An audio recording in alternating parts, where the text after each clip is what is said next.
Hi, everyone, and welcome back to another episode of Neighbors Helping Neighbors, brought to you by the Robertson County Democratic Party. My name is Kailee, and I'm here with my co-host. Would you like to introduce yourself? Yes, my name's Morgan. I am the co-host currently, and we are the new hosts of the podcast.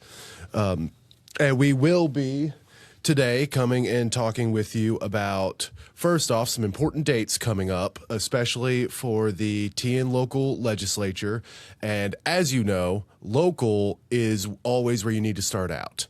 You need to start out pressuring your local politicians. You need to start out with local political participation because that's how you really build something.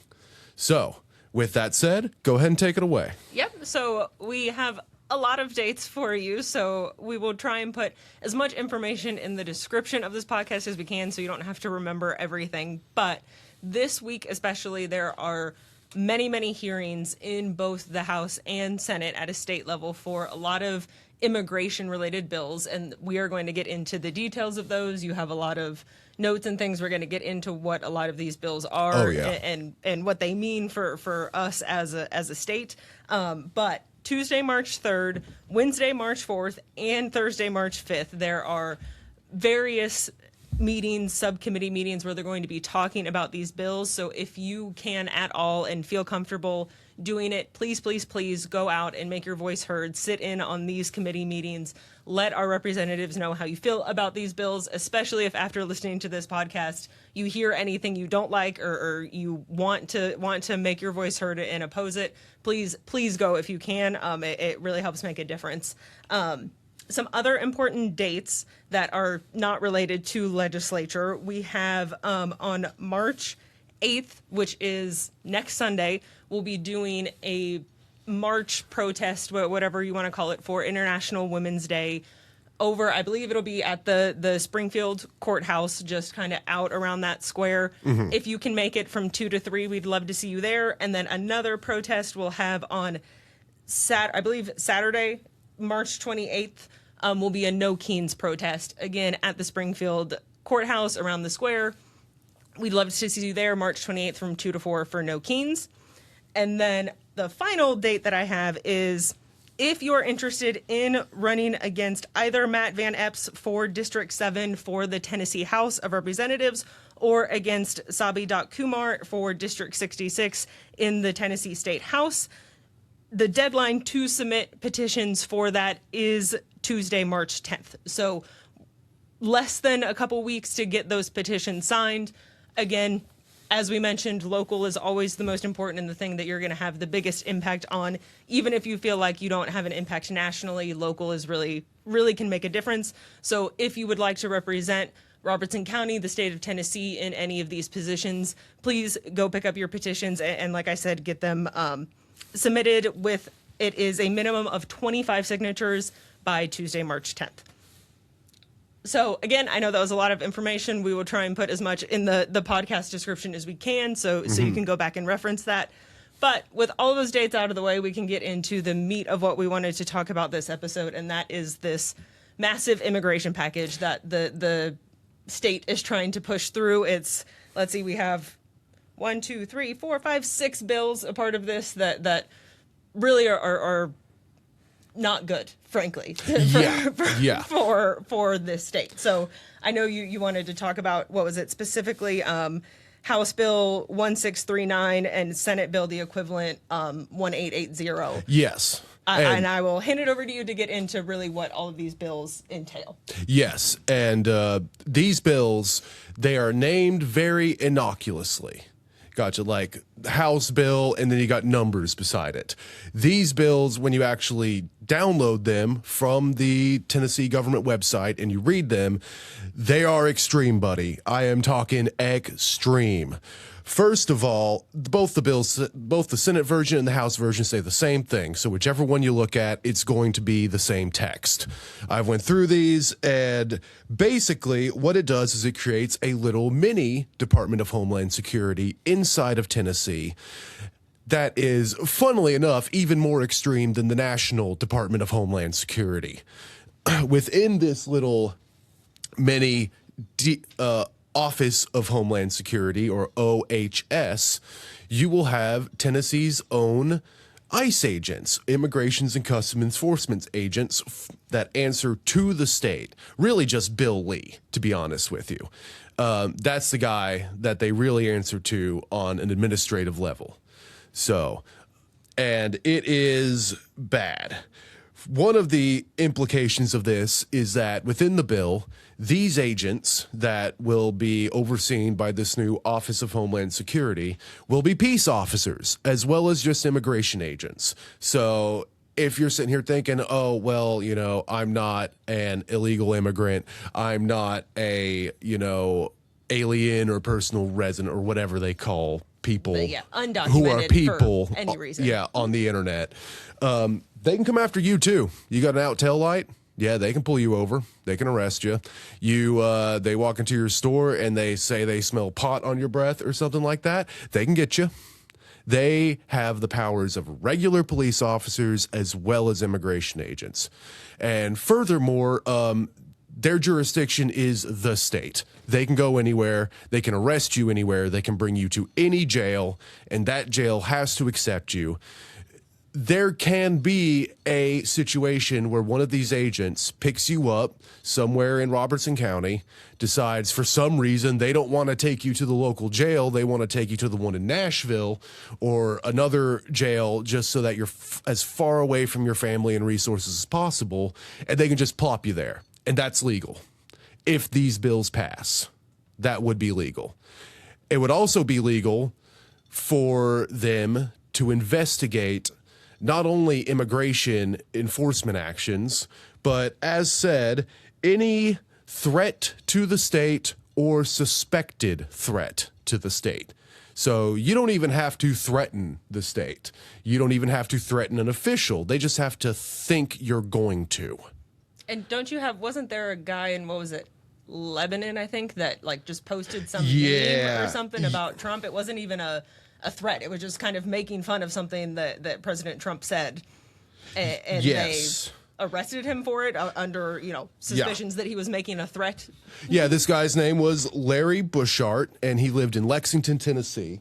And this stuff is happening before the bill's even getting passed. This bill would really just legalize everything.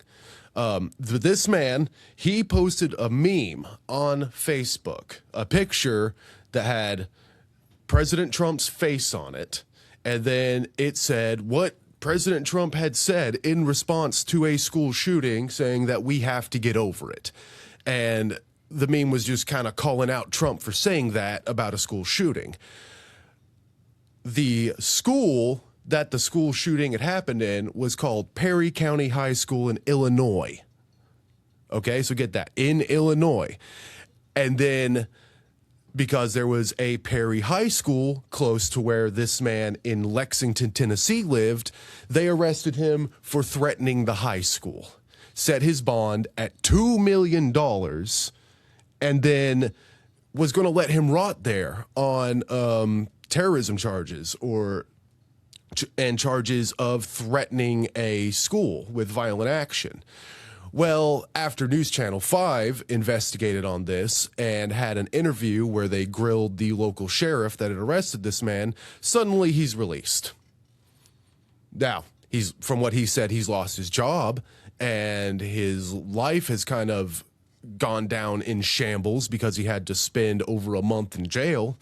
He was arrested in September and he was only released recently.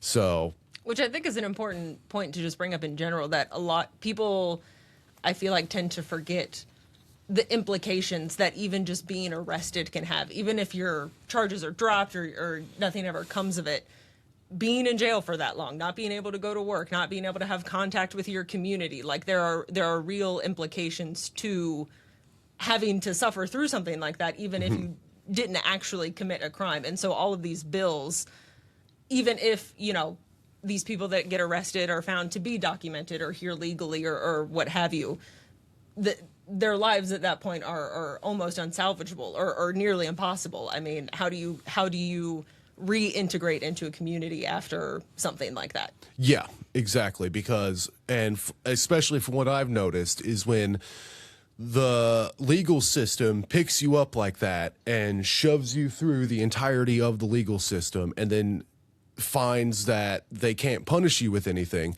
well, they've already punished you. It's called punishment by process. And by the time they spit you out, you've been gone too long, you've lost your job, nobody knows where you've been at for the longest amount of time. Or if they do know where you're at, there's nothing really they can do about it. You've probably lost money paying the court system and court costs and such. It's really just a mess. And where all of this comes back to these core bills that are getting shoved through the Tennessee State Legislature is that could also be you. Like if you post a mean tweet or a mean X message, whatever they call that website nowadays. Twitter. It's still Twitter. Yeah. It's, It'll okay. forever be Okay. Twitter. It's still Twitter. All right. I got you.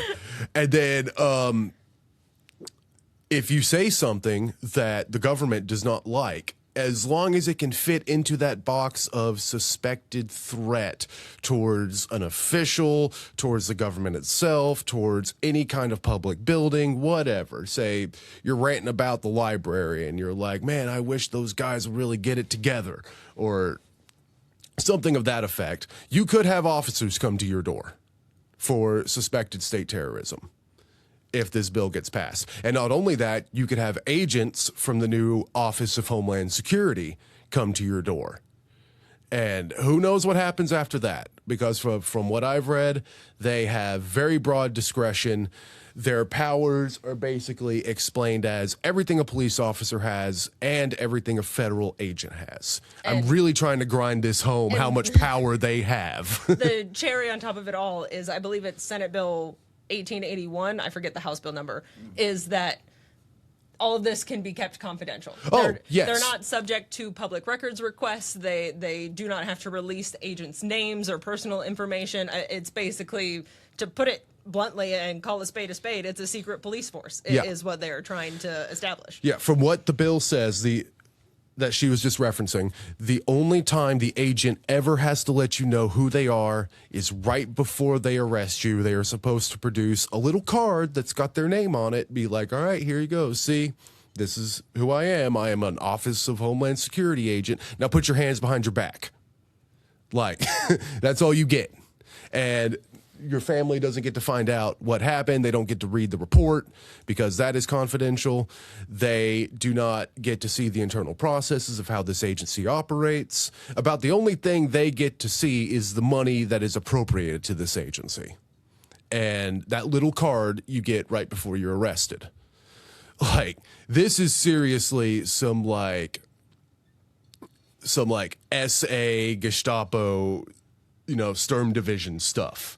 And I know it might be a little unpopular for me to reference that period of history right now, but if it fits, it fits. These guys can go wherever they want. They can essentially question you for anything. They can essentially arrest you for anything, and then you're up to the mercy of the court system. What else do you call it? What else do you call it other than a secret police? Yeah, I mean, when there's no accountability, no one to push back on what's happening. Yeah. What can be done about it, Yeah, and even if they say there is accountability, you don't get to know what that kind of accountability is because that will probably be a confidential document. Anything that could expose an officer's name or which county they live in, anything that could be considered personal information gets turned confidential. So, yeah, these are bad. These bills have just a huge ability to be abused. Mm-hmm. Like, all of these different agents who are probably going to be recruited very quickly, just like in the National Department of Homeland Security, they are recruiting ICE agents very quickly without a lot of training. It's probably going to be the same here, where you're essentially just going to have a bunch of cowboys running around, and whether or not you get picked up will be luck of the draw. Essentially, like, did you act well enough today? Do you have an out tail light? You might want to start looking at that. Or all of this goes to committee March 3rd. You could go and sit in on these committee hearings and let these politicians know what you think about having essentially secret police with unlimited power being able to tromp around where you live, where your neighbors live, where your friends and family live, anywhere in the state of Tennessee.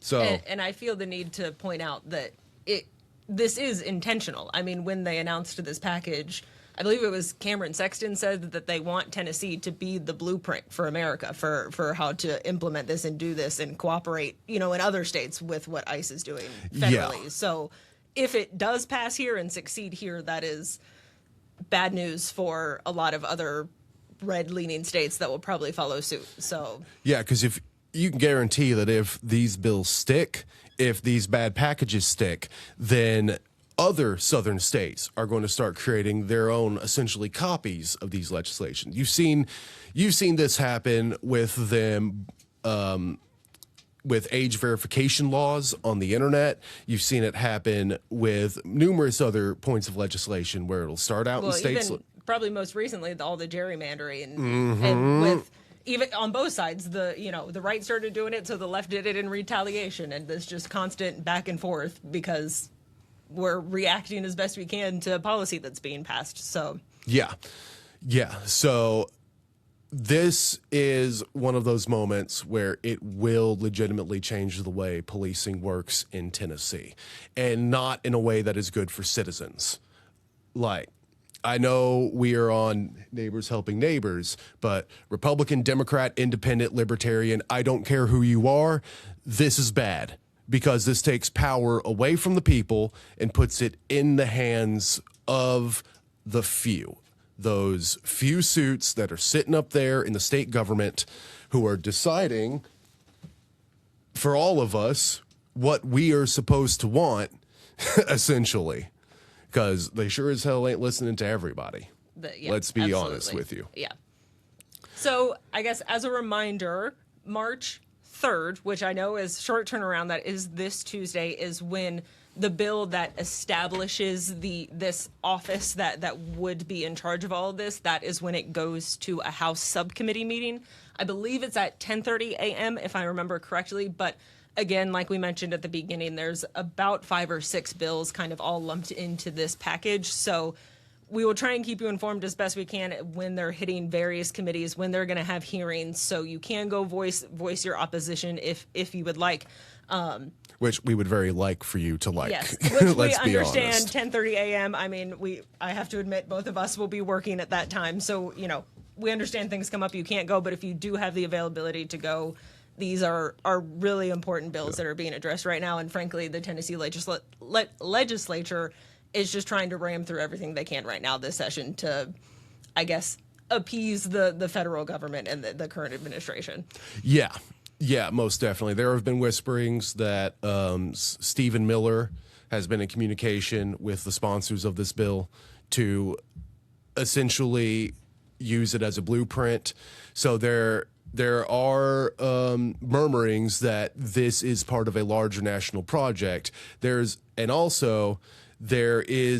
just the horrible precedents it sets for any future bills they pass, because once they pass this, who knows what other expansion of policing power they can put within the legislature, what they could build off of this. Like, they already have agents who are essentially only accountable to the governor and only accountable to their own little Office of Department of Homeland Security in Tennessee. So what else could they tack onto that? What else could these agents be accountable for within our government that normal community-based policing should be accountable for? Yeah, it's bad. From what the bill says, it is very bad. And there was also a little detail I read where regular police are able to enforce all of the tenets of the Office of Homeland Security, which in turn is what allows the Homeland Security agents to be peace officers. So it couldn't just be agents. Regular police are now essentially turned into immigration agents as well.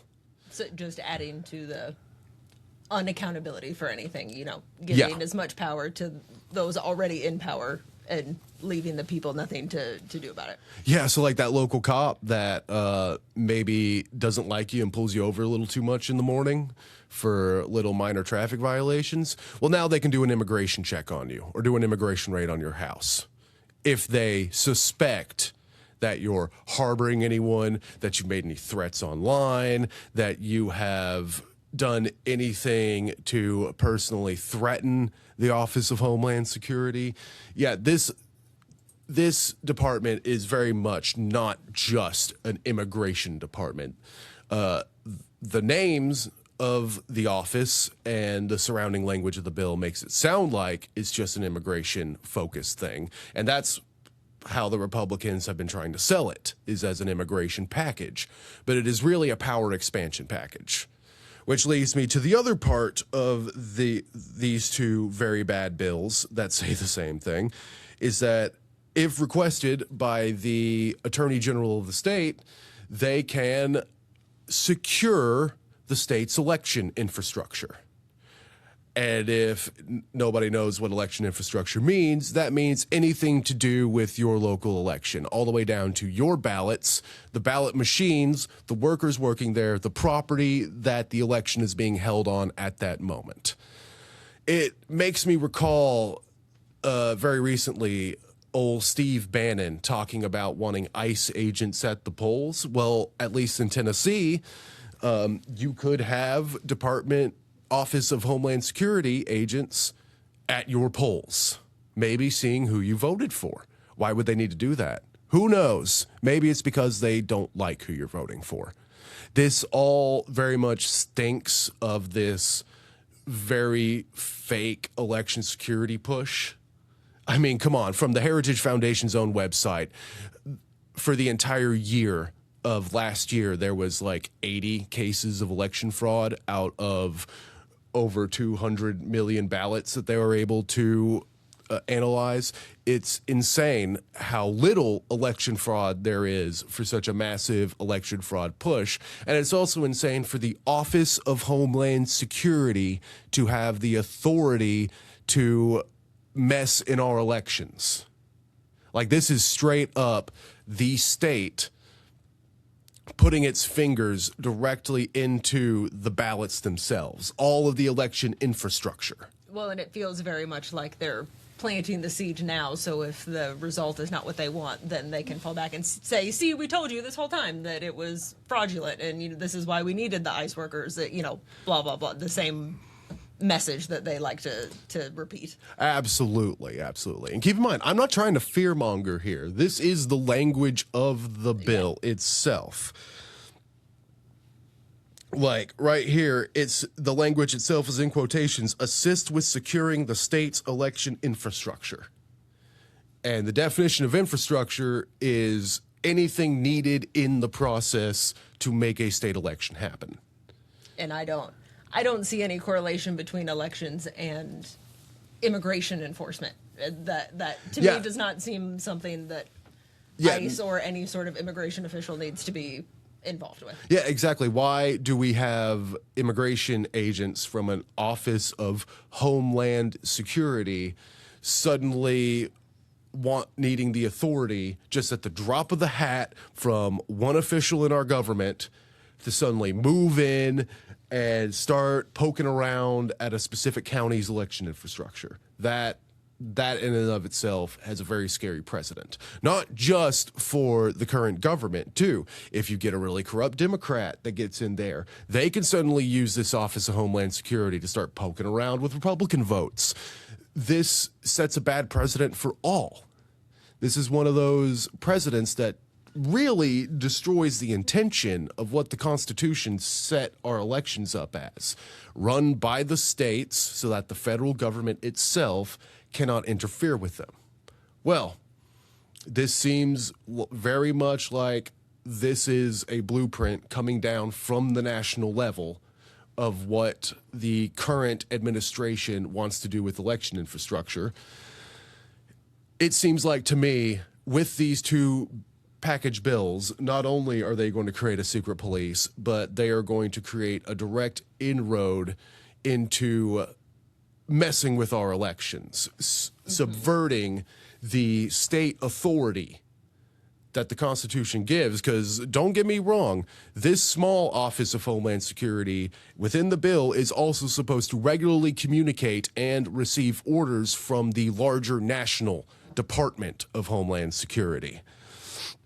Yes, and I got my producer here. He just gave me a couple of quotes about this bill from some of our elected officials here in Tennessee. From Senate Majority Leader Jack Johnson, it says, "We're not only going to cooperate with the White House and our federal immigration enforcement officials, but we are going to do everything we can to make sure that they are successful, that we want to be a model for the nation." And then here's Senator Marsha Blackburn saying, "Tennessee isn't messing around when it comes to illegal immigration. Just ask Stephen Miller."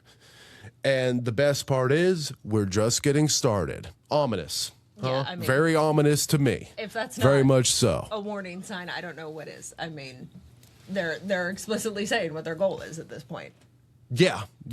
And what their goal is from what I can see, they want the police to have complete power and impunity over us, and they also only want the right people voting.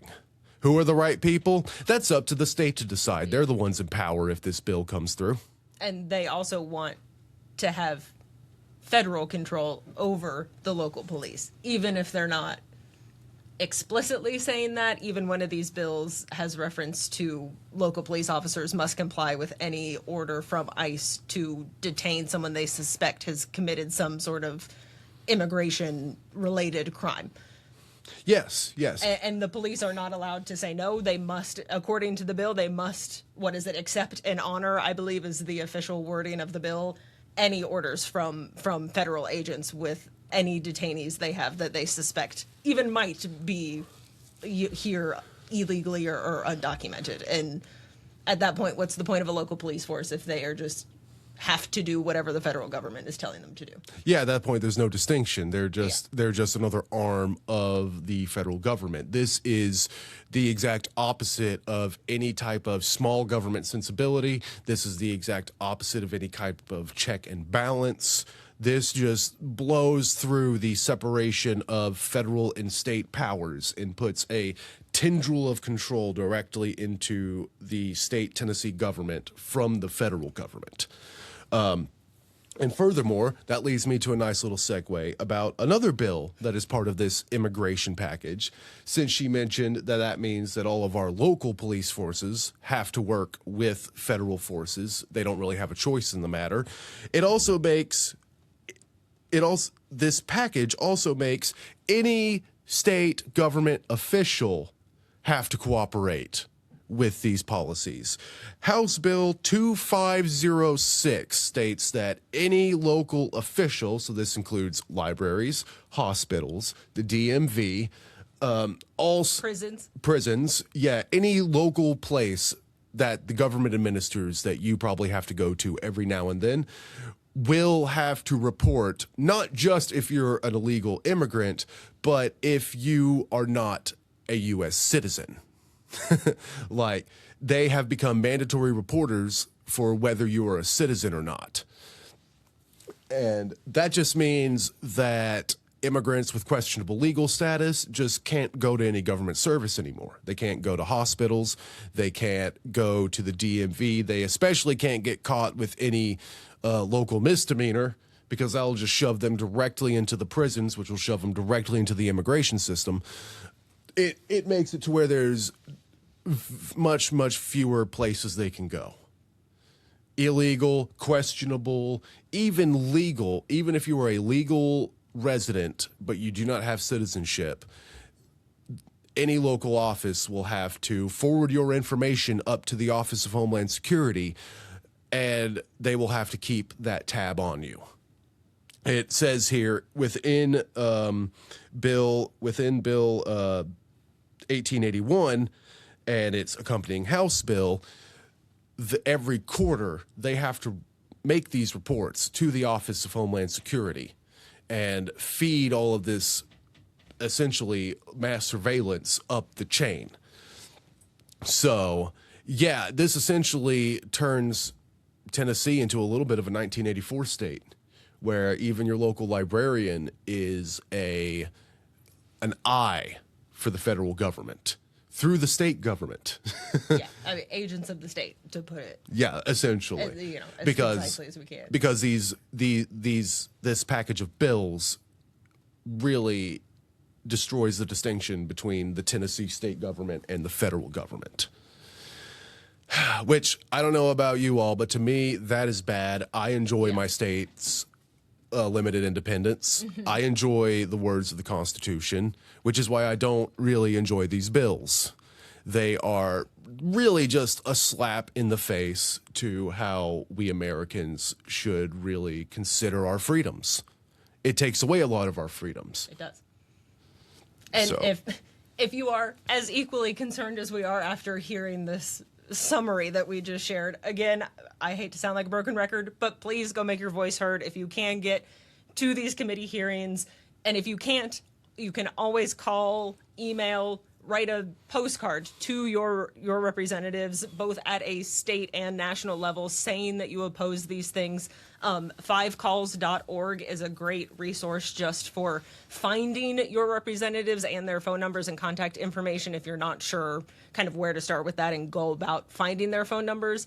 I will give the caveat that 5calls.org really focuses on national bills, so it probably won't list all of this information, but like I said, it will at least have contact info, and if you put in your address, it'll even get down to the state and local level for you of who your exact representative is and which district you're in. So that is another way you can go about making your voice heard if you cannot, get to Capitol Hill in person this week to oppose these. But I guess anything else to add before we close out?